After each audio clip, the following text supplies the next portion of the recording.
L'information majeure de la journée du mardi 20 avril 2021 portait sur l'assassinat d'Idriss Déby Itno, président de la République du Tchad qui venait d'être brillamment élu aux élections présidentielles de son pays.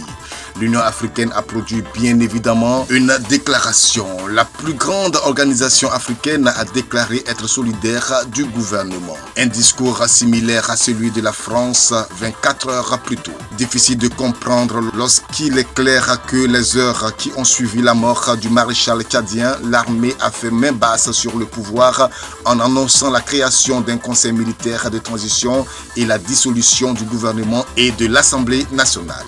Les opposants du régime ont dénoncé ce qui ressemble clairement à un coup de force. La diaspora tchadienne fédérée dans un collectif à leur suite s'est prononcée sur le soutien actif de la France au régime de transition qu'elle appelle à rejeter. Les Tchadiens de l'extérieur de tout horizon, après concertation, ont condamné un coup de force militaire et jugé inacceptable cette transition militaire selon un communiqué. Ils ont appelé les Tchadiens de l'intérieur du pays comme de l'extérieur à se lever pour s'opposer à cette monarchie de la République en cours. Si la position de la France ne surprend nullement les observateurs de la scène politique africaine, au vu de ses différentes interventions dans les crises en Afrique, il faut dire que celle de l'ex-organisation de l'unité africaine OUA laisse des inquiétudes.